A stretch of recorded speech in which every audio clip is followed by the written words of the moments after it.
of you are very familiar faces throughout this week, and those who I haven't met, I look forward to over the next hour and a half getting to know you as well. So thanks for making time to join us.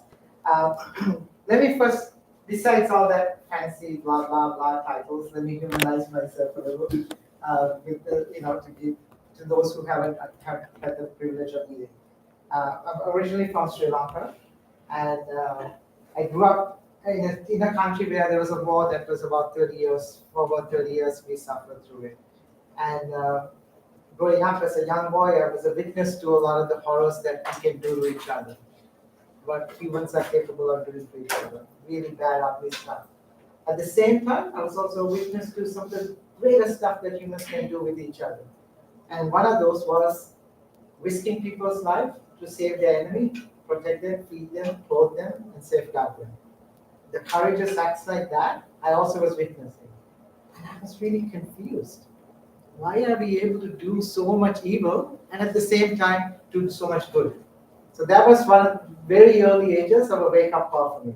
And fast forward several years later, I told this story to some of you. In the Asian tsunami, when the Asian tsunami happened in 2004, I believe, I saw this, I was witness to this. The ocean was sucked into the ocean, the water, about a mile into the ocean, the water got sucked in. Everyone was curious. We never knew what a tsunami was. We saw this water going into the ocean and like, what is going on? So people were looking, and I happened to be on the railway station on like a crossover. And then I saw the water that went back into the ocean came back with a 50-foot wave wall coming at you about 100 miles an hour. When I looked this way and came back, the water was already past me, breaking out houses, going all the way through and destroying. Within 5 to 10 minutes, over 30,000 people's lives were taken like that. And the power of it. And a month after the tsunami, the roads were broken. So about a month after the tsunami, I was traveling around the country, including to the war zone. And I met this young boy named Patrick. And he was about 13 years of age. I was wearing a white shirt, blue shorts, black socks, black shoes, dark hair combed to the side, and he was in school 1 month after the tsunami. And he was talking about his experience of witnessing his grandmother being trashed under the wall, his mother and father down to the waves and completely, he's alone with his sister in a small shack. He was in a small shack. He was living in, but he was in class at the time. So when I was talking to him, for about an hour I had this conversation. And I ended up asking him, after all these stories he was describing his experience, I said, well, Adam, what is it that you actually want right now?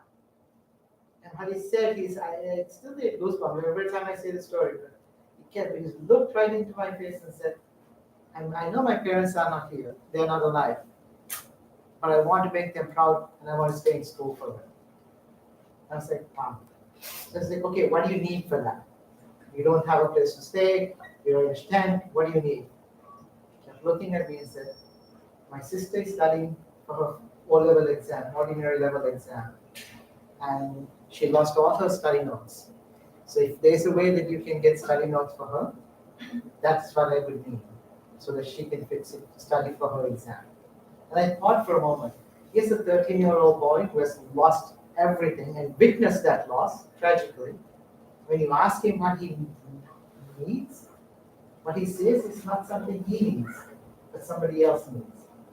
And I asked myself as I was listening to him at that time, wow, would I have the graciousness to think selflessly?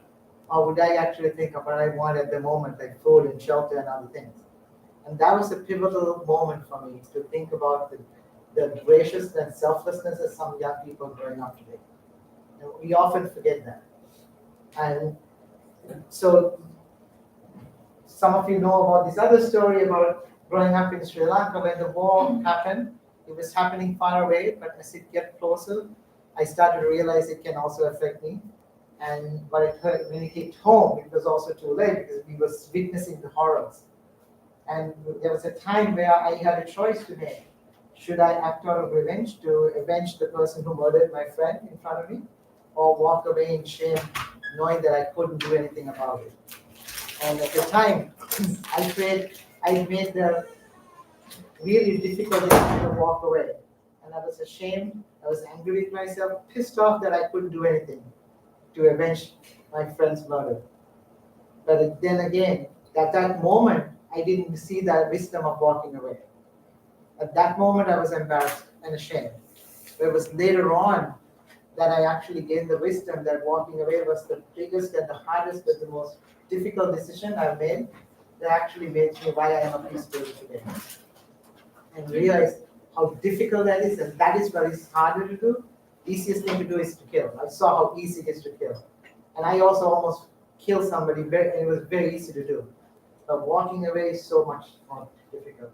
And the work that peace builders do, and some of you are aspiring to be, is that work, the hardest work possible under the sun. And that's why I want to say thanks for making me come and be part of this audience with you. So with that kind of narrow experience, with that introduction, I want to ask you a minute, and I want this to be a conversation, so I'm not boring you, blah, blah, with you. So just to hear from you, what brought you, when you saw this topic, what brought you to this evening here to this class? I'm just curious, what brings you here? What were you interested in hearing and learning about? Anyone wants to share what brings you? Yeah. Yeah, so I mean, I already had like a little bit of an idea because we were talking yesterday about a presentation, but also I kind of just like the facet of going into more genocide prevention, especially in learning about why you turned to violence in the first place. Like, what are the facets? Like, what are the starting factors that begin you committing violence to begin with? Excellent, great. What leads young people to commit violent acts, right? Great. Anybody else? What brings you? What brings you here? I mean, I was going to answer in a very similar manner. Seeing just all the violence that's going on in the world and seeing some of the very harmful, dehumanizing rhetoric. I consider myself to be a humanist. I don't want anyone to be harmed simply for the nature of their birth or the location of their birth, what ethnicity or nationality they were born into. I don't think that's fair to anyone. So the reason why I'm in Carrie's class and the reason why I wanted to attend today was to learn more about how to build peace coalitions and try to connect with people who are willing to have connections formed and build, common ground to prevent further violence. Excellent. Great. And thanks for being here and also the work you're doing. Anybody else? What brings you here? What brings you here? I'm just curious to learn why you think conflict is a gift, and not just a gift, but an unexpected one. Yeah. Besides that, in the context that I come from, intergenerational issues have emerged as one primary fault line. So I'm also curious. Exactly. Okay. Thank you. Anyone else? Why can we? Yes, both of you actually. Both of you. What brings you to this? For me, first of all, I want to say thank you. I'm happy to be here. Is that I am searching for ways to, as an elder, to reach my hand out to younger people and see how we can do these things together. And more, the work I'm doing feels like it's, I'm doing a project now that's with middle school students, and we're looking at activism and through theater. And so I'm here to. Great. Perfect. Thank you for being here. Yeah, thank you. As people as we age, we have a role to play, and not say we don't, it's not about you, we are older, we care about more important things than youth issues. But this is one of the most important issues to work together collectively. So thanks for being here. So I'm going to talk a little bit about these issues, right? So let's go back to this idea of how can conflict be an unexpected gift? What do you mean by that? I'm curious. Why is it a gift? Is conflict a gift? Why? I would expect that conflict gives people the opportunity to address issues that they might not otherwise have been aware of, or like people who are benefiting from a situation to kind of become aware of the fact that there are people who are harmed by that mistake or that situation. Yeah. Any experience about how conflict has become a gift or an opportunity to see things differently? Have you all had experience of that? Have you had any experience of conflict is seen as an opportunity? Well, yeah, in the Kenyan context, lots of conflicts have helped us to reform our institutions. Like in 2010, we got a new constitution solely based on conflict. So sometimes conflict leads us to constructive, actions. I don't know if I want to call that a gift. It's a process though. It's a process, right? But sometimes it opens up the opportunity to see what's not working and how to rebuild something to make something better. Right? So that's the other thing. If you only see the conflict as an ugly thing that is dangerous and bad, then you're only going to see more bad things. But if you see the silver lining in it, no matter how ugly it might be, then we are able to also see through these processes and see the possibilities as well. So that's the essence of also our topic today, is to see what it looks like then in practice, how young people see that world, how older generations see the world, the trust deficit that exists intergenerationally, and the important need to work together.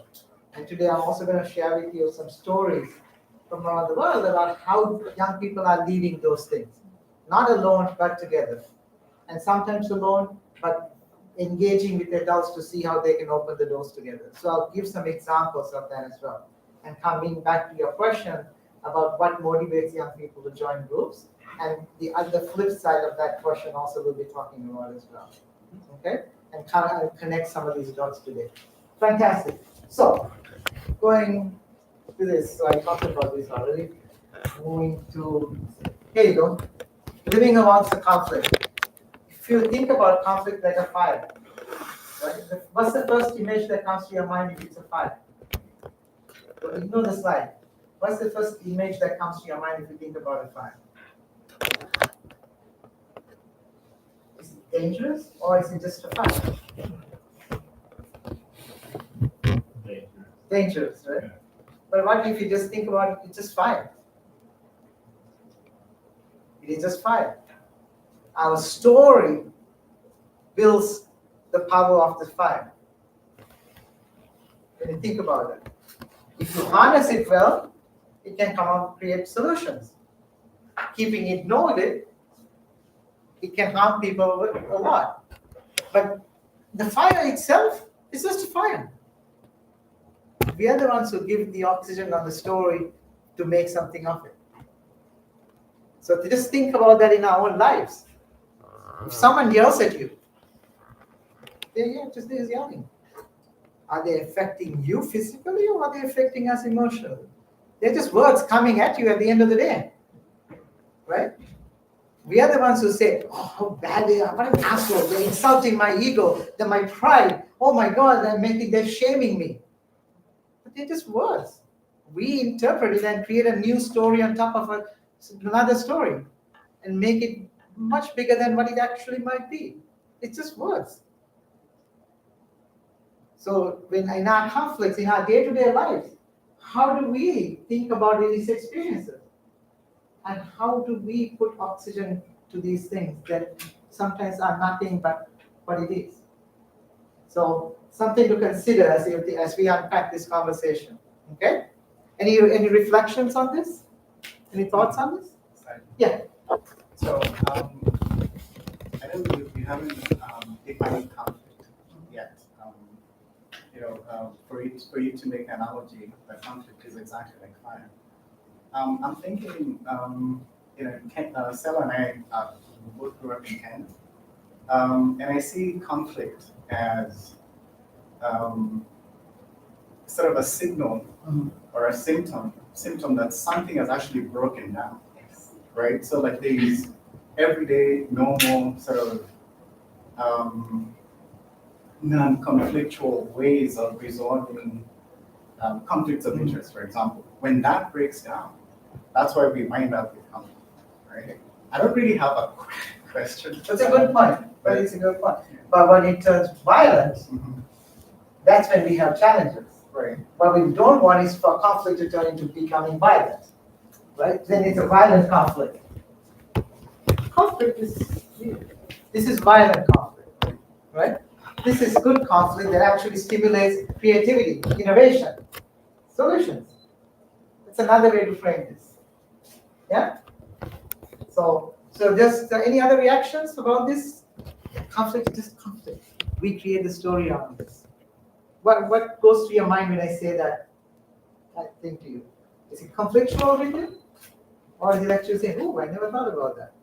Yes. I mean, yeah, that makes a lot of sense. Thinking about it from, a Western kind of perspective, thinking about Western democracies, the United States was built on, the two-party system so that they would both have opposing sides and then compromise and build something better out of the disagreements that they would have, and that's a form of positive conflict.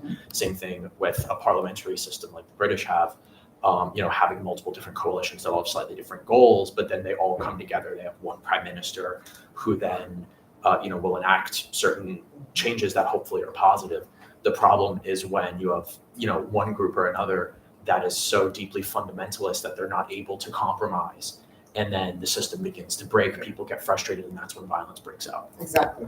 But even when people get frustrated, there are times that that frustration can lead to better solutions also. You need to be agitated enough. You need to be shaken enough to realize you're falling and to be caught, wake up, right? So you need some shocks. Because we sometimes as humans, we are walking sleeplessly and aimlessly, except, waking up every day, doing the same thing every day, going back to sleep, waking up the next day, doing the same thing. You're like robots, doing the same thing over and over again, right? All we need is someone to say, wake up. Then I say, whoa, what am I doing? So that shock is important for us to awaken and see what needs to be done to do things better. And that then you start to change the lens through which we see the challenges of the fire, all the issues, right? So you need those shocks also. Cool. So with that background, I want to share with you a little bit. I'm sorry you have to walk with me. It's okay. I want to talk a little bit about young people and why we are focused on building this agenda about young people. Not because all of you are young, but I want it to be relatable to you as well. Okay? So when you look around this map, some of you saw this map, so I don't want you to answer this question, right?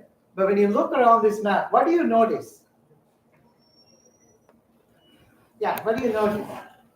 The global south is younger. Yeah. By median. Median? The median age of the global south, Yeah. the global south is younger than those in more developed areas. Good observation. What else? Any other things that come to mind? Anything stands out for you?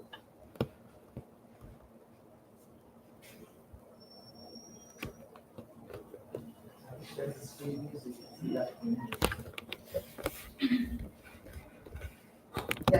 Africa is extremely young. What do you think the median age in Africa is, sub-Saharan Africa? See if you remember. 19, I think. The sub-Saharan Africa, the median age is 19. 19. Just think about it. One of the biggest continents in the world. Thanks to colonialism, they may shrunk Africa to become smaller than what it is. Right? It's actually one of the biggest continents in the world. And yet, the median age is 19. A country that the US has invested so much money, trillions of dollars. What country is that? Afghanistan. Exactly. Not a single young person was involved in the reconciliation process, the peace building process in the country. It was only engaging the older generation. 10 years from now, they'll be all dead. And these are the people that are picking up the pieces of it. So, again, large countries in green, it's the teenage years. One other snippet for you, for your curiosities. What do you think is the country that has the youngest population in the world? And what do you think would be the median age of that country would be? Take a wild guess. Don't cheat, Albert. I know it's tempting. What country do you think it is, and what do you think the median age is? It's Niger, Oman. Huh? Well, yeah, Niger. Niger. Niger. Niger is the Sahel region, West Africa, Western Africa. What do you think the median age of that country is, the population? What do you think the median age? Oh, I see 15. 15, 14 and a half is the median age. So you can think about it. 14 and a half. If you think about 14 and a half means, what do you see when you walk around the streets? So younger people. A country that has military regime right now. The leader is 37 something years old. So it's all young people. So when you're thinking about working on some education project, are you thinking about those 14-year-olds, or are you thinking about it from an adult perspective? So this is a question as you think about engaging populations. What lens are we using then to engage, to understand the lived experience of those individuals, right? So this is one, the demographic reality around the world. It's not going to change, it's only increasing. The next one is who is governing that population. 2.7% of members of parliament around the world are below the age of 30.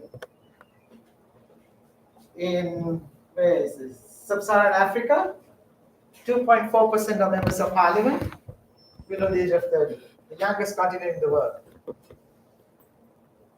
In the Americas, 3.9%. It's not anything better at all. So the ruling class in the country is in over 45 years of age. The people that are ruling are in their teens and their 20s. So you're seeing a world of difference of perspectives, right? Not saying it's good or bad, it is what it is, right? It's how we frame it now is what matters then. Now it is as it is, we can accept it. But the point here is to question and see how to make things better, right? Because we know that this system is not working still. And here's a, come on. Talk about, this is from 2024, so it's not up to date at all. Look at the oldest president in the world, Paul Biya, 1992 now. His country's median age is 17 or 16. So you see the ruling class again aging. The median age of the world leader is 60 something, actually a little bit older than that. And the median age in population is 20s and 19s and 20s. Again, massive differences. So what it has led to is this. Is the trust people have is fading. People's trust in government, people's trust in NGOs, people's trust in media, people's trust in businesses. It's going down. Is this something you think makes sense? Do you relate to the fact that the trust is going down in all these institutions? Or is it just me making it up to look nice on the slide? Huh? Yes? Raise your hand if you agree that the trust is an all-time low between people and institutions. Fair number of you believe that. And that's what research also shows, that trust is at an all-time low. And this thing keeps haunting me. It haunts me because this idea that we think about peace as something, we were trying to define it, right? And conflict, we were trying to define. But the idea of peace moves at the speed of trust is something to think about all the time. You can't fast track peace. You can't do something. It's not like DHL or Western Union, overnight something like that. These things take time. And imagine a country, a society, or even your own family. You will have a fight. How hard it is to rebuild that trust again. How hard it is to come back and talk to the person who you had a conflict with. So imagine that at a society level. So it's really not important to understand that building peace takes time. And if building that time is about building trust. Now think about the trust intergenerationally, because we are looking at young people in the world and the older generations who are losing trust with each other. So we can't expect to do miracles by doing things quickly. In a society where monies are given to do projects in 2 years, the problems are generations in the making. Yeah? So this is, to me, this peace moves to the speed of trust is something that really is a clarion call for us as we think about engaging in societies also. So I wanted to tell you a little bit of how we built this field about how young people became improved their political agency, the field of youth, peace, and security, right? So when you see this picture, again, for those who got a sneak peek yesterday, this is a question. How many of you asked this question? And this is your question, right? Why do people join? So I'm going to ask you the question, throw the question back at you. Why do you think people join armed groups? Because of conformity. It's because not exactly they individually want to, go out and fight for their country, but they also see all of their community is doing the same, or their friends are doing the same, and them standing out in the crowd would mean that they are the outlier, they are the outcast of their community. They want to follow their parents' example, their community leaders' example, those in authority. So there are a lot of other complex reasons why people join armed groups. Yeah? What are some of those other reasons besides that? What's another reason why they join groups? Yeah. They feel valued, exactly. Forced recruitment. So others are forced to join in other places. Boko Haram in Nigeria, and Cameroon, and other places is enforced thing. Sri Lanka, they were forced to join, forced to be suicide attackers at the age of 10, 12, 13, 14. They were forced to do that. But they also made to feel like they were heroes and sheroes. When they committed suicide, they were a martyr. They were big stones with their pictures on it on the side of the roads where they lived. So they were sheroes and heroes to everybody who was walking by and said, my life is shitty, but if I can at least get a plaque with my name on the side of the road, I'd rather do that. It's an attractive incentive when I have no food at home and everybody's yelling at me. Incentives. Yeah? So a lot of people, and the other piece around this is also it's fun. It's fun because it's one of the only times in the world a weapon can be lifted for a young person and pointed at an older person, and the older person is afraid that they will have to kneel. It's the only time a young person will feel powerful. Imagine in a culture where tradition is the elder, you actually worship, you actually kneel and bow out of respect. And you quickly shift the power dynamics, you give the person a gun. Imagine the sense of power that person gets when they've never felt that power before. So there are other dynamics here that lead to it. So this is a common question, right? But we felt like this is not the right question we were asking. This is an important question, but we were not asking the right question still. When you ask why are people wanting to join, the incentive is to say we need to reduce young people's involvement in violence. It makes sense, right? We want to reduce young people's involvement in violence. It's a very noble cause. But what are we missing when we do that? Yes. What's the alternative? Where will they find those other things that they're seeking? They don't have that. They need alternatives. That. What's the difference? Why do you see the difference in these two pictures?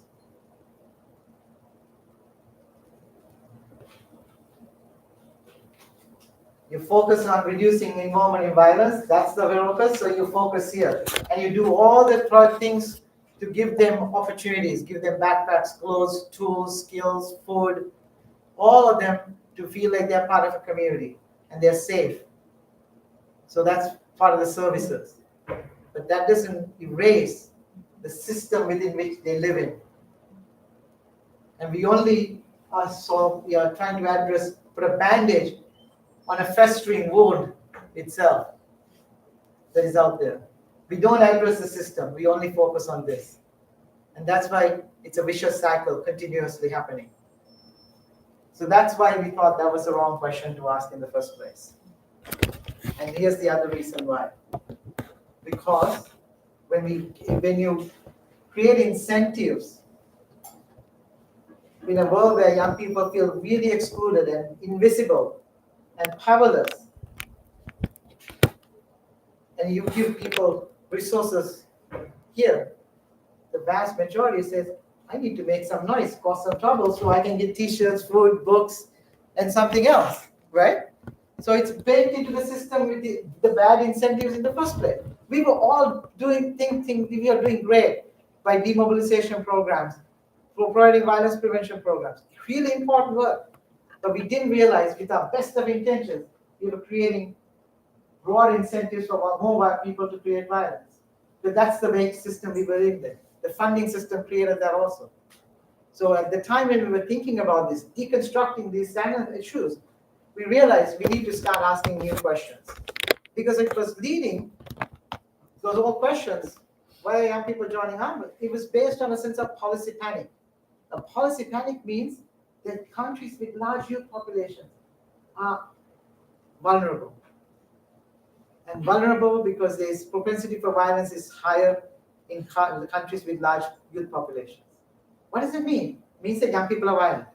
That was the World Bank studies that show the youth bulge theory says that countries with large youth populations tend to be vulnerable and insecure, meaning all young people are violent. That was what the message was sent. And the policymakers said, oh my God, we need to do something about this. How do we control them? That's not how do we support them. How do we control them? That's a policy panic approach. And what we really said was, we need to ask different questions. So think about this as you're thinking about your research and your practice and your work and your study. Important to ask, understand what the normal questions everyday people are asking, and also ask, what's the disruptive question you can ask? You never ask the other question. That question is what led to creating this agenda. Why are most young people peaceful? Just think for a moment when you read that question based on all this setup I made, when you saw that, what went through your mind? What went through your mind when you saw that and read that or heard that question? What went through your mind? I was thinking how most of the literature, a lot of the literature on civil war used to make the argument that the more ethnically diverse a country is, the higher the likelihood of conflict, right? And not the same sort of structural argument with respect to the, you and I had issues with the youth vote, right? But it also, again, it begs the question, there are fewer ethnic or civil wars than there are actually multiple different ethnic groups. So it's exactly the same, right? Yeah. There's more youth than there is violence involving youth. Sure. Yeah, Sure. so just trying to run an analogy between the two. And it's good to keep asking this and deconstructing this question, right? So when you think about this idea, why are most young people peaceful?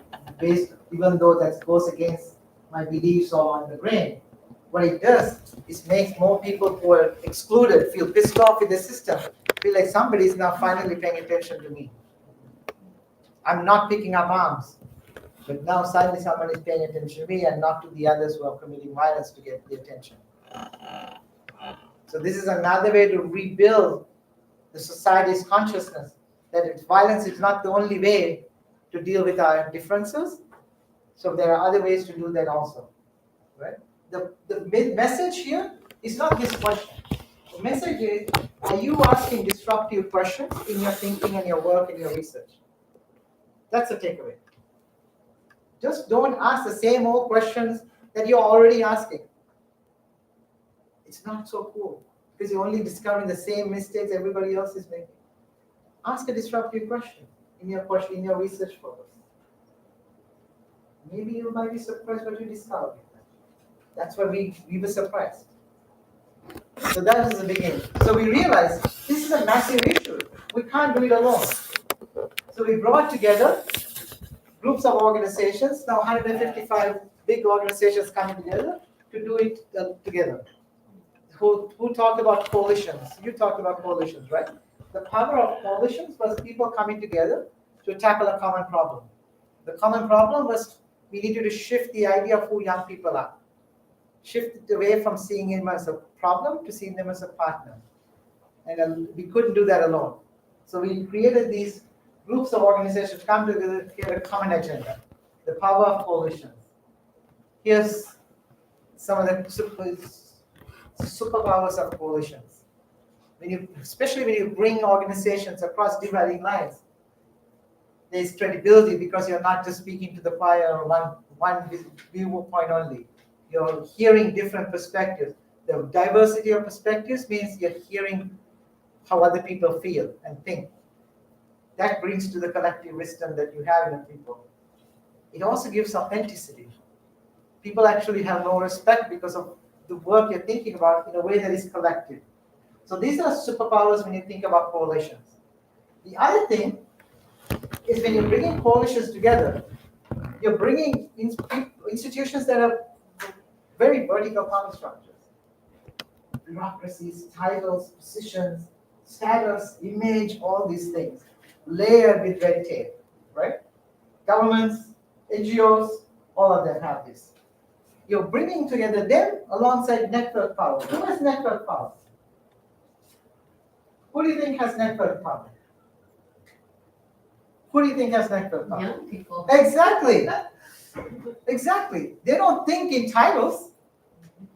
They think in us, not me, all the time. They organize horizontally, so this network power together makes for a powerful combination. So when you're organizing, are you actually bringing only the young people with network power, or are you bringing organizations with the vertical power to collaborate, so you actually tackle what you have in common there? So that's the power of coalitions, is to be smart about this. We recognize, thinking about young people and conflict, these are multiple bad conflicts and systems of conflict, right? So we need to think like a system then. But act like a network, because the power of network is makes people feel like they're part of something bigger too. That's the movement mindset. What it does is it excites some of the people here who are a little older. They suddenly get excited to be part of something too that they couldn't do when they were younger, or they reminds them of when they were younger, and they've missed that. This is the wisdom for youth to get adults to come in. I saw that in the movements in Sri Lanka, the social movement that led to the ousting of dictatorial president in Sri Lanka. It was the young people who put their lives on the line, went out to the streets, kept protesting. The older generation was afraid to do that because they grew up in a time where they were constantly reminded, you put your neck on the line, you put one step out of line, there's a white man there to collect you and your bodies disappear. That's the experience they had. So they were afraid from the beginning itself. Young people said, okay, I'm going to be dead either way. I'm sick and tired of this. I'm going to put my bodies on the line in the name of justice. And when other people came, they didn't feel alone. So they were protesting on the street, despite the police forces coming at them. More and more young people came to the street. More and more people came. And the more they kept talking about why they're doing it, how they're doing it, that it's not violent, we're not against the president. What we want is a better system because the world we are inheriting is going to be chaotic. And that message got the adults in the room who were afraid to come saying, they are doing what we wish we could do, but we didn't have the power to do. That gave them permission to get on the streets then. As soon as that happened, the revolution changed. It became something bigger. The teachers association got involved, the lawyers got involved, the unions got involved. That was a turning point. Then it was too big then for the government to fight back. So this is why radical collaboration between network power and horizontal power comes into play.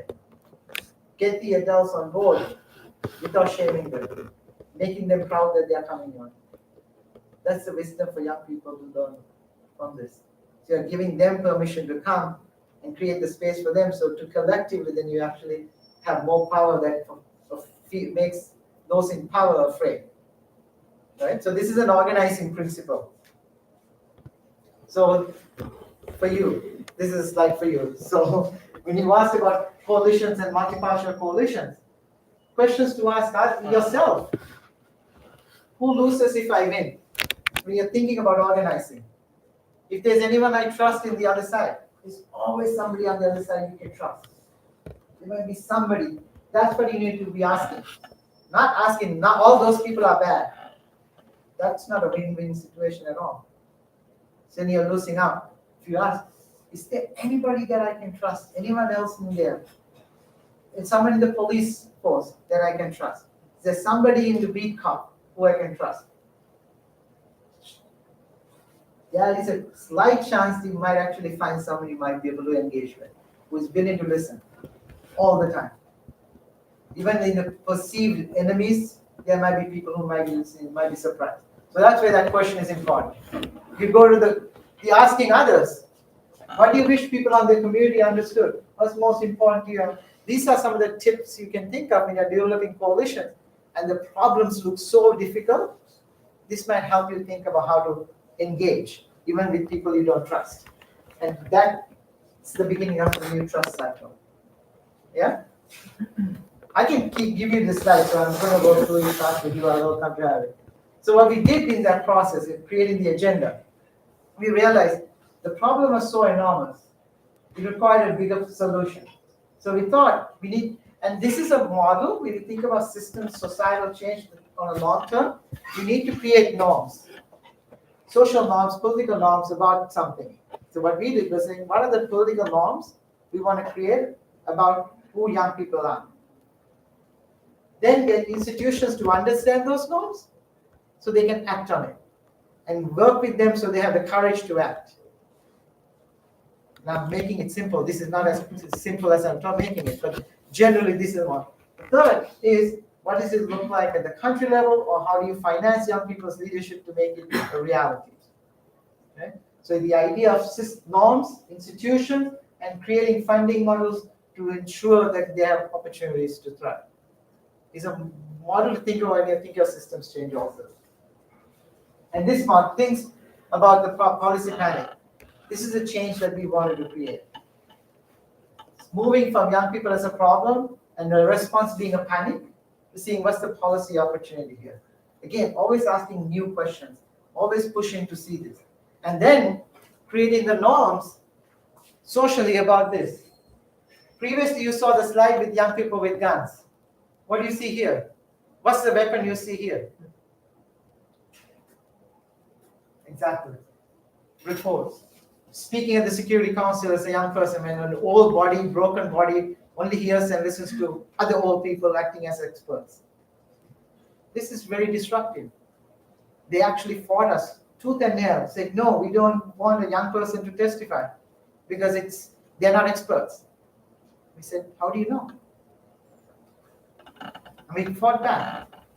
After this person testified, since then, more and more times, at least twice or three times a year, the Security Council asks us that we need some young people to also come and testify.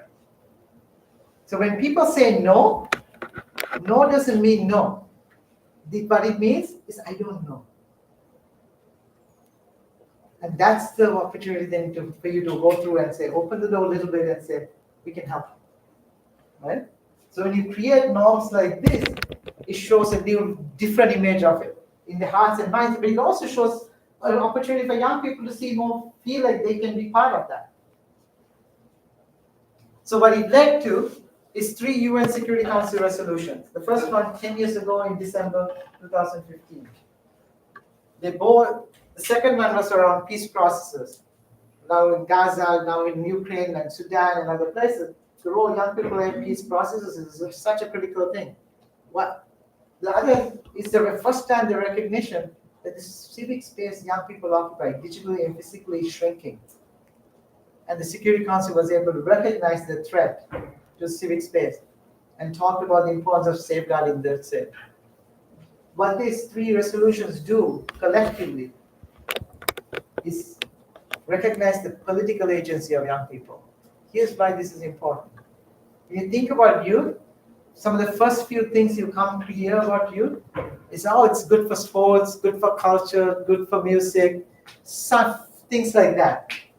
Young people are associated with things like that, but not for politics, because they're not old enough for politics. What these resolutions do is recognize the political agency of youth. There's about 3+ billion young people below the age of 30 around the world, not 8 billion in the world. So that's why this is an important agenda, because of that. And young people are not waiting around. They're already starting coalitions in a number of these countries and expanding their leadership to try to use a coalition approach to work with their governments. The US is one of the first countries, though, to introduce a legislation on the youth peace and security agenda to see that young people can be partners, and the need for the US government to invest in youth leadership and supporting peace efforts. Now, unfortunately, that broke down after this administration coming in and USAID going under. That changed, but the bill is still there, which means if it's already there, we can build off of it. That doesn't mean it's the end. It can be a new beginning down the road when it's safer. Right? And a lot of other organizations are starting to understand the institutionalizing here. This is the institutional commitments. From NATO to OSCE, African Union and others are also starting to develop strategies around it, and we are supporting them in how to do that better. And more funding is starting to go into this field also now. And there's a community of practice of people coming together online once a month to talk about how do we work together differently to improve the relationship between the government and youth. This is young people and government leaders coming together monthly. It started as in Helsinki some time back. And the community of practice looking at national action plans, where the national action plan is like an agreement between the state and its people to work together for common objectives around peace and security. So a number of countries have developed them. So we are helping them to develop better plans and more inclusive plans. How many of you have heard of Women, Peace and Security Agenda? Show of hands. Several of you have. Excellent. I also had the privilege of being involved with the first 5-6 national action plans of women, peace and security. Two of the mistakes they made. One was they did it in a way that was very adversarial towards men. Men are the problem. As women, we can fix it. Big mistake number one. They forgot that women are part of society, and as soon as you antagonize men, you're closing the opportunity for collaboration. Second, it was not intergenerational. They marginalized the young women from the process also. We admitted about that. So the lesson that we are adopting from that is that from the get-go, we're saying this is not a youth agenda. This is an intergenerational agenda. We want to do this together because it's our common problems that we need to tackle together. So with that in mind, the national action plans are starting to look different because of that also. Does this all make sense? Or am I just, yeah? Any quick reactions, reflections before I keep moving? This makes sense? Yeah. I mean, keep going. I'm just connecting this to my own experience with activism and coalition building on campus, and like specifically the Student Power Coalition that's on campus that was established last year. It's spearheaded by the YDSA, but there are 12 or 13 other multicultural organizations that are all involved, and they meet once every couple of weeks and plan out what is going to happen, what the agenda is for the next few months, and how we can work together to support like funding for multicultural organizations, how we can fight for progressive change and inclusivity on campus. And I'm just seeing a lot of what you're saying here and connecting it to that kind of experience. Excellent. Now the other thing then is, any small victory you make, celebrate it. Continue to celebrate it. Continue to amplify it. Because that's what gives you the oxygen to get to the next level. Think about a game, right? In a game you're doing, if you're playing video games, the incentives are to make it difficult, more harder to good, right? But Not hard, it's hard, but it's not impossible. But you need that thriving to get there, and then you feel like you accomplished something. Then you have another goal. Same thing. So the incentive structures in clubs also is the same. Anything you make, any success you have, celebrate it, because that's the oxygen you need to then get to the next stage. Don't forget that very important thing. Even if it's, oh, you got $50 now, Grace Club, fantastic, great. See if you can get it matched and celebrate that. So those ways that people feel like, oh my God, this is such a pain thing. So, the people need that oomph, so to say. Countries is developing it. Kenya is developing it. In Kenya, there is 249 different youth organizations coming together with 14 government ministries have come together to collectively shape this agenda. When the Gen Z revolution is on the streets, fighting and threatening to say, Ruto must go, these people are actually saying, how do we work together so that when this threat actually can be diminished, or people will have better solutions over the coming years. So their conversation is different there. So I can talk a little bit about these things if you're interested, but if you're not interested, I can move on. So anyone interested in like working with governments or on national strategies, trust building, these are ways to prevent violence, but also ways that governments can be held accountable. So I'm happy to talk a little bit about some of these if you're interested. Question? Saji, I have a question regarding your previous slide.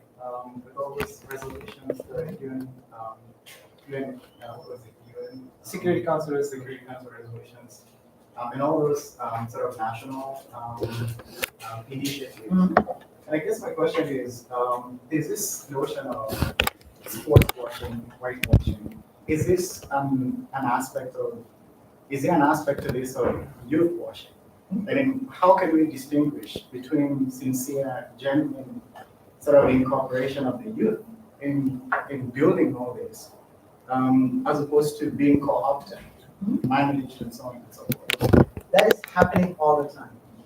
I'll give you this is being recorded, so I can't give you all the dates and things, but there was a very reputable organization developed a big regional strategy on youth peace and security. Highly consulted anyone. Proud, they did a big public launch. Look at this beautiful graphics and all that. And they said, look, this is how we are doing it. 2 months later, what are they doing? Nothing. So the one is to say they're with you, the youth, in a region where the median age is in their 19s and 20s. Right? The other is the co-opting. It happens in every kind of place. Right? The question is, that's fine if they're co-opted. How do we get the people who are trying to co-opt onto your side? Because they already have access to people you can't get access to. Let them be the messengers. So you, instead of seeing it as a threat, see the opportunity behind it. You see? And that's one thing that happened also in Kenya. There were people who were trying to come in and try to co-opt the agenda. What they did was get them to see the value of it. And then they started to talk to their people, and they brought more youth organizations into the coalition because of that. When you see something as a threat, it doesn't have to be a threat. Remember the conflict and the fire I told? Fire is just a fire. It's our stories that bring it life. What life do we want to create from that? Always don't accept things for what it is all the time. Yeah? So that's about how I will respond to it. Make sense? So with that, these are national strategies that we are developing, governments. What time is it? Yeah, 7 o'clock. 7 o'clock. We have about 30 minutes, right? Yep. Okay. So I thought, let me talk a little bit about this because I think it connects to your question earlier as well. So when we do engagement, right, a lot of people don't do it this way, but I think this is the most simple way to do it. I'm trying to understand youth grievances. This is the most simple way to understand what are the different, because when you're asking people, what are the issues young people face? They're going to say, we need money, we need jobs. So then the argument stops there, conversation stops there. And we know those are true, but there's so much more people need and so much more that is needed than just that. So when you use a tool like this to map out, You're asking people, how do you differentiate between political versus financial grievances or barriers you have? And this gives you a little bit more nuance of what issues young people are facing. This is the beginning of understanding how to address those issues. Yeah? And then this comes to them.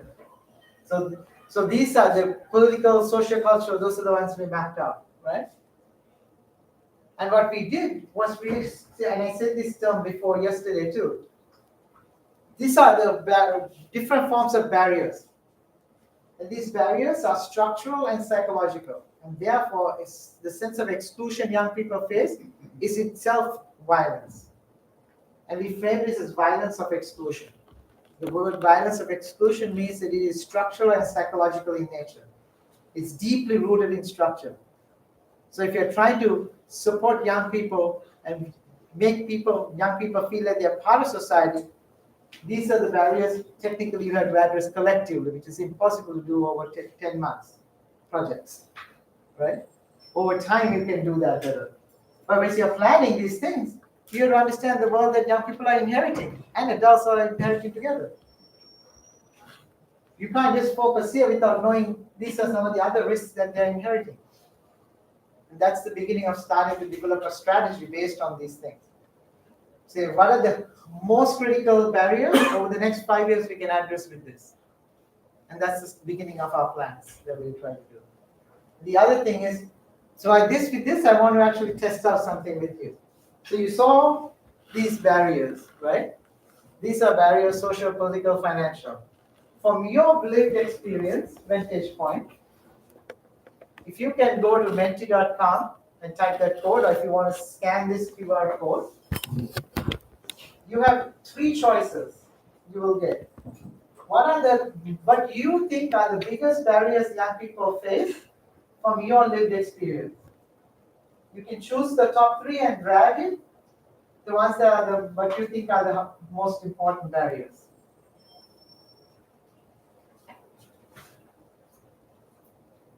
Yeah, scan the code or just go to menti.com. Identify the top 3 barriers that you think are most important.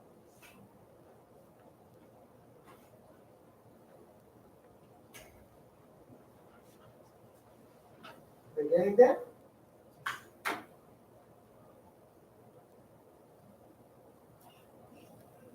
All right. There are 4 people who have voted already.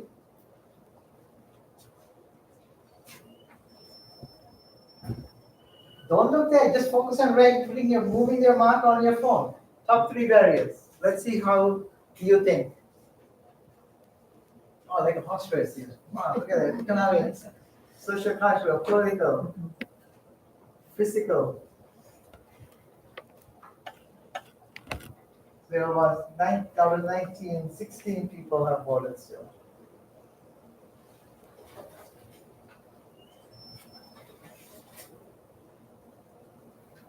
Yeah, so keep going, keep working on it. But it looks like economic barriers, political and social cultural. Interesting. What comes to mind when you see these results? What do you think of? Any reactions on this? This is on your cohort. These are what you think are the biggest barriers that young people face. All right. I think economic makes sense as being one of the top because nobody can find jobs across the world. So that's what stands out to me when I see that. Excellent. Anybody else? Yeah. Yeah, I also agree with economics, especially being on the top. It's just the fact that younger people have not really been in the workforce yet compared to more older generations, which means not only do they have a lot less time to be activists if they have to make a living, for example, it means that they are a lot less able to afford financially supporting their own campaigns. What about social cultural? Why do people want that? What is social cultural? Yes. Since we're talking about the youth movement, what's actually behind your study. So I think in terms of certain society, if you want to break the taboo or things like that, so it is not seen as a good example. So I think that's the time when people or the youth actually step back and then they just go for the change they want Yeah. to make. Excellent, absolutely. Anybody else wants to comment on social culture? Because it is the third highest. The second is political. Why is political, you think? What's going on with political? I thought this is all fun social stuff. What's the political barrier people face? Yeah. Yeah, so I think in terms of going anti-government steps or things like that, so it is a point to be taken in terms of certain societies. So like their ideas or their community project or anything basically contradicts with the state policy, that might actually be the end of it. And it's also that young people lack political agency now, right? The political system is only rigged to benefit not young people. So that also is reason why that's a big barrier for young people. And what is interesting is gender barriers were not there, but legal barriers. Why was legal barriers? What do you mean by legal barriers? Who put that as a priority? Want to comment? Yeah, like harder for young people to get their voices heard in the legal system. Yep. And one of the biggest barriers in a lot of countries, the threats young people face is in the legal system. Legal laws of police. Police think young people are perpetrators, young people think police are perpetrators. Legal barriers are not, they don't have legal safeguards for protection. When they get arrested, there's no recourse. It's very difficult to get support. So the legal barriers are a massive barrier for them. Let me get out of this. I shared it. I'm glad you shared this. What I wanted to share with you is this one here. You saw this before.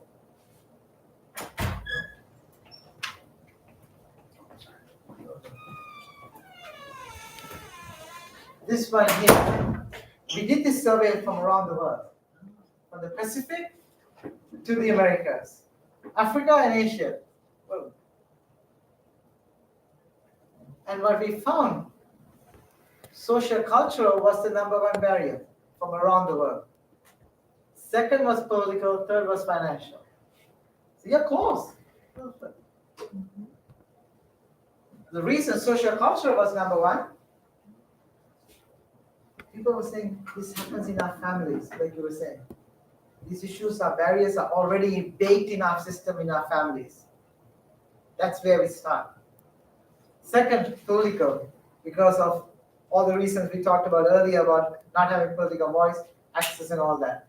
And then financial, economic was also there, right? And this was done during and just before, during the pandemic also.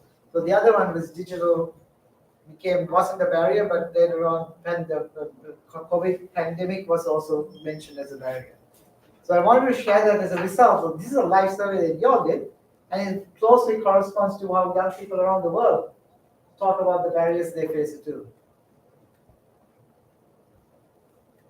I want to share one or two more stories in our stuff and now get into a conversation. Is that okay?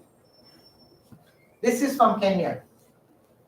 And this is for you as researchers interested in research. We found that every dollar invested in youth peace building work has a $5 to $10 return on the investment. So young people's peace building work has a $5 to $10 return on investment. Now, who benefits from that return? What's the return to whom the most? Who benefits from youth peace building work, you think? That's the whole world. Yes. But you're cheating, man. No, but it's true. No, of course. Yeah. You generally think, oh, young people must benefit from their own work. Right? Yes? Young people benefit from their own work, right? But what it also showed is that the private sector benefit from it. State authorities benefit from it. Women's groups benefit from it. Religious groups benefit from young people's peace building work. When the Kenya Private Sector Alliance, KEPSA, heard about this, that's the first time they realized, wow, This is before the Gen Z revolution. I said, wow, this is interesting. Our bottom line is positively affected by young people's food. So they wanted to create a pool fund to actually support more youth peace building work. Then the revolution in Gen Z started. Then it was a wake-up call. My God, this is true. But they were losing $20 million a day, daily. Every single day there was a protest on the streets, they were losing $20 million a day. That was the wake-up call. So what the other thing about this research is good, interesting, is that when young people started to hear that there's a return on investment for their work and their contributions, not just to them, but to society, they go from feeling invisible because of all the reasons you will know intimately, to feeling like a little bit more power. Wow, my work matters. It makes them feel seen, heard, and valued because of that. And that is a key part of why this work is important. It makes people feel seen and heard and valued. And some of you know about this, but I just want to show a visual to give it context. Actually, if you are interested in the research on this, I'm happy to share some links and all that, the methodology. Some of that methodology was similar to how Nike priced their shoes. This is why you pay $200 for a pair of shoes that only cost $20 maybe, right? There's a value proposition there. So we were using the same methodology to look at peace. And the methodology I can share with you if you're interested. But if you go, let's say, because of time, I'm going to quickly go through this. But when you think about if you have a headache or chest pain or leg pain, I have a knee pain, if I go to a doctor, the first thing they're going to do is not talk about my knee, but take my vital signs, right? Any ailment you have, you're still going to get vital signs. So what we asked was, what will be the vital signs for a healthy or peaceful society? Think about it. We asked, what will be the vital signs for a healthy society? Because if every person on earth, irrespective of their blood type, gender, age, rich or poor, tribe, or anything like that, religious beliefs, they don't really matter. The vital signs are still the same for humans. So then last time I checked, societies are made of humans, right? With vital signs. So what would be the vital signs for a society look like? And we asked those questions over the last 10 years. Kept asking people that. From street children to government people, donors, practitioners, academics, everybody we asked, what would be the vital signs for this? And we asked this set of series of different questions. We started to see the trend and a pattern forming. And these are the patterns that we saw. Oops.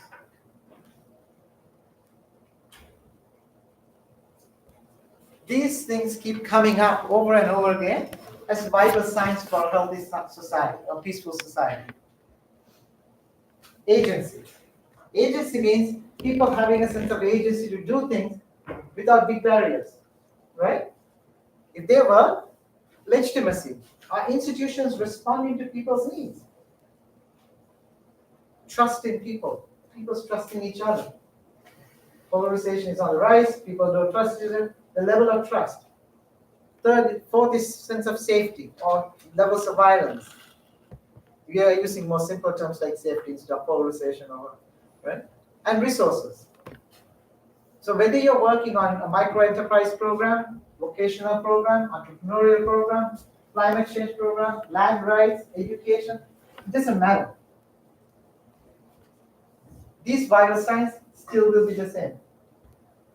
Let's say water program, we are working on a water and sanitation program, right? You want to make sure people have agency to address their needs. There are institutions supporting water and sanitation programs, right?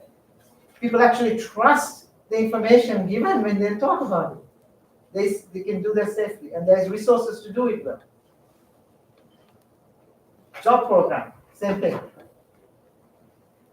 Just like if you go for a headache, chest pain, stomach ache, knee pain, vital signs are still, it doesn't matter. We are living in a society where we move with the wind. Today it is climate change. Yesterday it was violence. Tomorrow it can be elderly something. Day after tomorrow it might be something else. And we keep moving with the wind, saying, oh yes, this is important, let's do something. 3 years later you change your mind and do something else. Public health didn't care about that. thousands of years of wisdom, codified by the World Health Organization. These are the vital signs.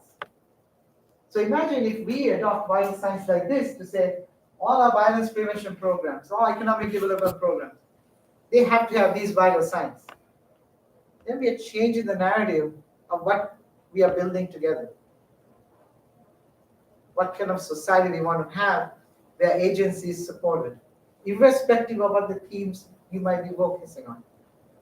You're building a better society, and it's not defined by a donor or somebody else, but defined by we the people.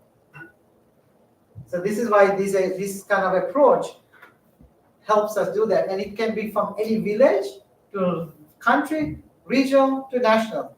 Vital signs are still the same. Whether you go to Karachi or go to Sri Lanka or somewhere else, same thing. So same idea. So what we're doing is using that in the YPS agenda to look at how are we taking, these are cross-cutting principles to measure this in Kenya, for example, the National Action Plan. And this is, the good thing about this is you can measure it over time. You're not enslaved by a donor over a 2-year project. Irrespective of the project cycle, over time you're able to get a better picture of how people's agency is changing or not. You actually get a better, accurate picture than just saying, oh, we had a project, we did this, good things happen, here are some nice pictures, right? So that's why this model actually says a peace impact framework we are using now across many of the countries. And how are we collecting it? One, lived experience. Well, why is lived experience important? A young woman sitting in a village in Kisumu feels like she's part of a process at a national level, and she's not excluded from society. So we need to build a system that enables them to create a voice. So this is where coalitions come into play. When you have coalitions with members from around the country, they can provide feedback loops that actually help them feel like they're contributing something. They're not on the sidelines of society. Align measures. How are they meeting national standards, international standards, SDGs and whatnot? Expert observers. Imagine at the national level, there's an expert technical group that's constantly getting these feedback loops and assessing and making decisions on it. And that's what we're building now in these national action plans. And it's simple, it's more cost effective. Because most national action plans have 200 to 300 indicators, $10,000 to collect data on it. Impossible to collect data with $10,000 to have 300 indicators. But this is another way to be simple, more cost effective by doing that. So with that, I want to stop a little with this story here, I think. Does anyone know who she is? What's her name? Who is she? Don't worry about the name. Tell me what you know about her. Adichie. Yeah, She's a Nigerian author, and that's from her TED Talk about a single story. Exactly. What's the single story? Do you remember? This idea that essentially like stereotypes, like there is a single perception of how you are viewing a person or a society or a culture, and she talks about growing up reading books like Western literature, and everyone was white and blue-eyed, and she thought that's what literature meant, that you had to write about white people. And so this idea of a single story, when she goes abroad to learn, she's confronted with people who have a single perception of what it means to be Nigerian or African. So this idea of confronting biases and limited perspectives about everyone else. Yeah. So this is why this is important. We don't fall into the traps of the single story and the single narrative. We can tell many stories. We have to choose what stories we want to say. So with that, I want to, we have how many minutes for questions? 9 minutes. 9 minutes. Let's see if you have questions, then I have some closing thoughts. Okay? There are more slides, but I can give it to you. You can look at it. But I'm more interested. Any thoughts or reactions from you? Or questions? I know you have questions. You have like 3 questions. That'll make it 5. No, any questions? Okay, we're done. Good. Yeah. Wait, I'm still thinking. I gotta terminate a question. I want to say how I want to phrase this. So you can come back to me. Sure. Anybody else? So when you came, you asked these questions. Did you get the answers? when I asked you at the beginning, did you get some answers to the questions you have? Yeah? Okay, that's a good start. What other questions do you think you're grappling with now based on this? Or any aha moments from this? Yes.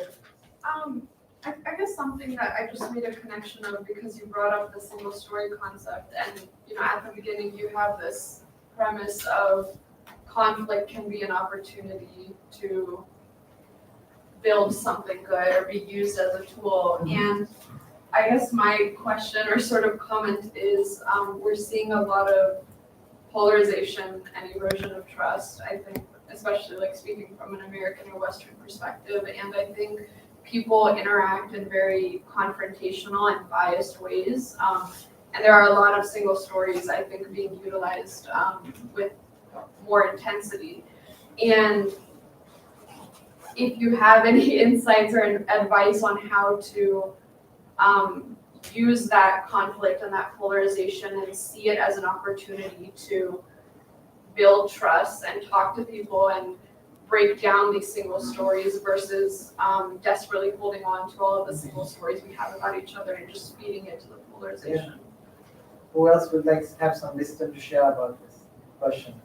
Yeah, want to share some thoughts? My question was really similar. Yeah, go ahead. Where, I mean, statistics, especially in the Western world, show that, like, whereas what you presented, especially initially, was more focused on how the youth is generally neglected by their governments and by the older generation, which kind of implies a sense of unity within the youth to gain agency and power and stability. Whereas statistics have generally shown that we as youth are tending to opposite directions, where people are, as the whole society is, polarizing and radicalizing in a way.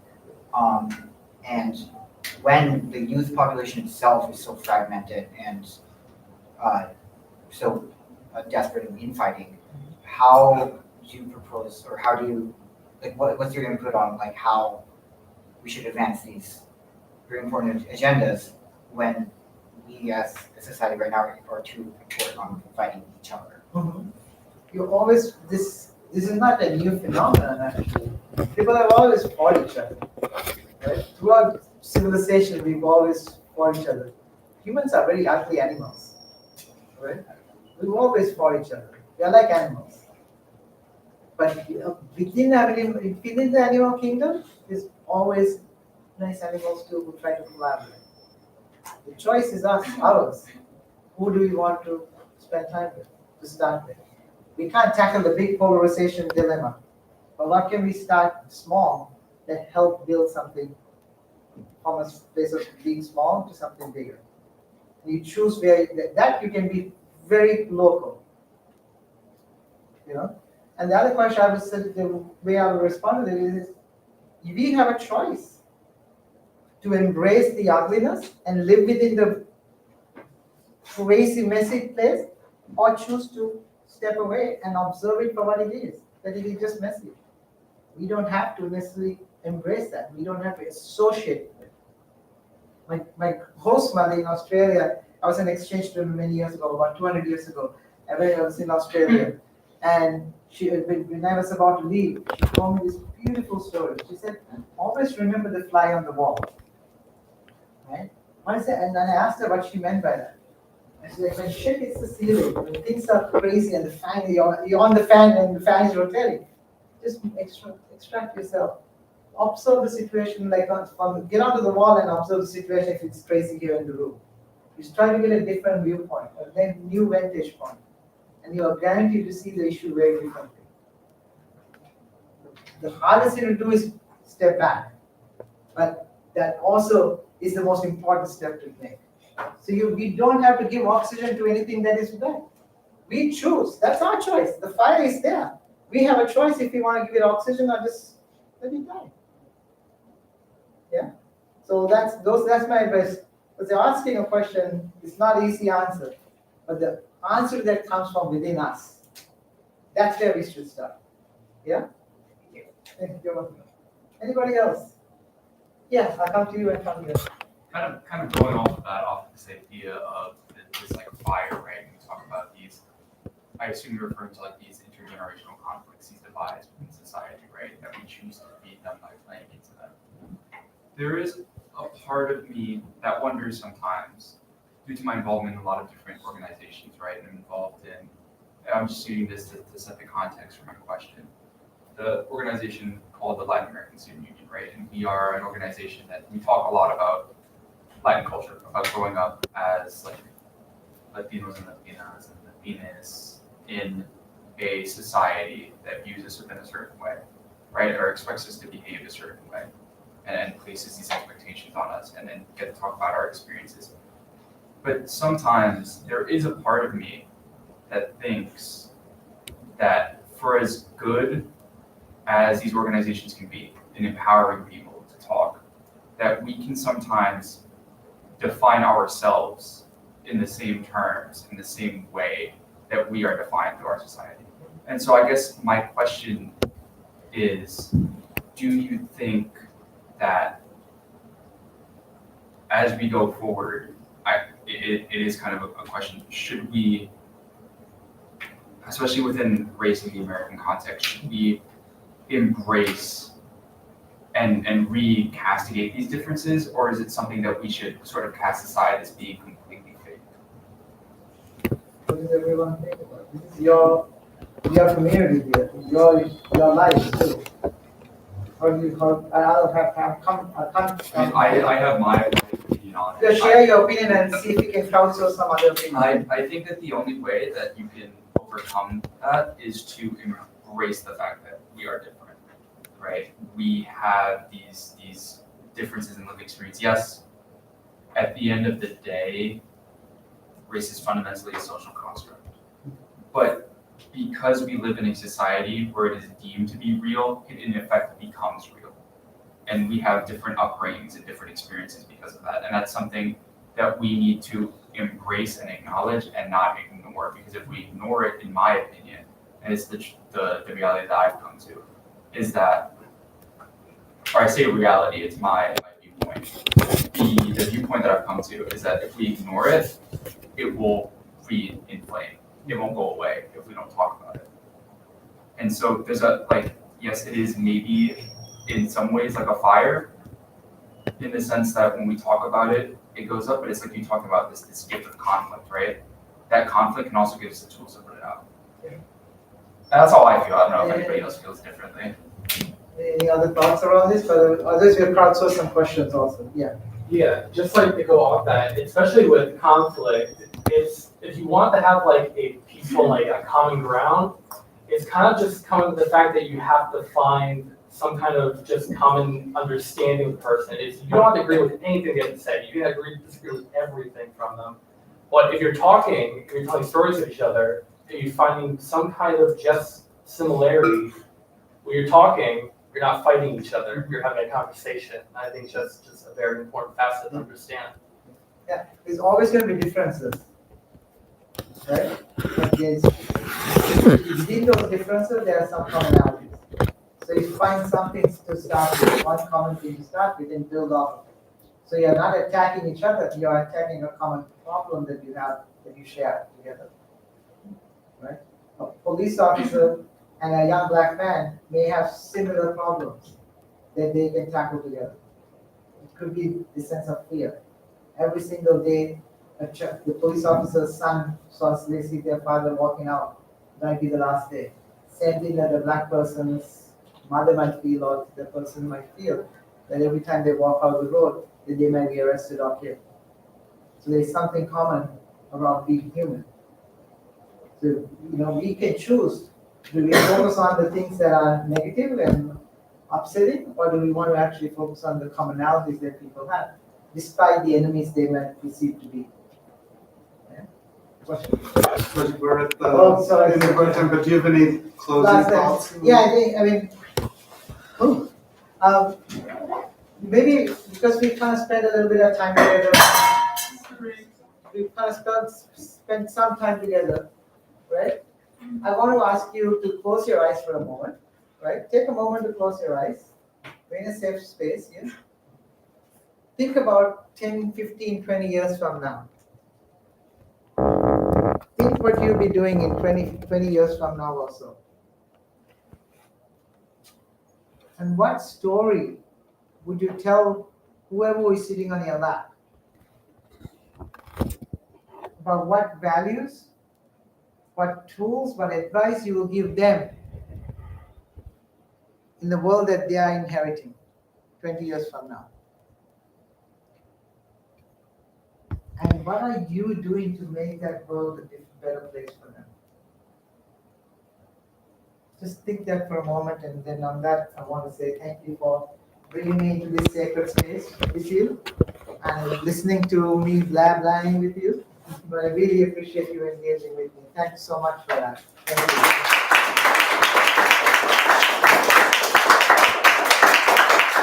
Thank you so much, Saji. Thank you all for coming.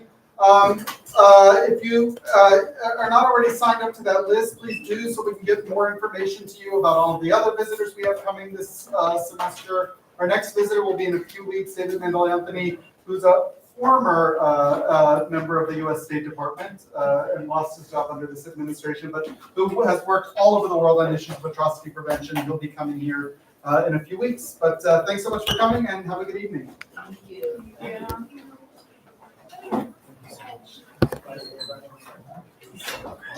Are you going to the thing in a bit? Yeah, it's my club. I have to go. Okay, yeah, fair enough. I'll see you there.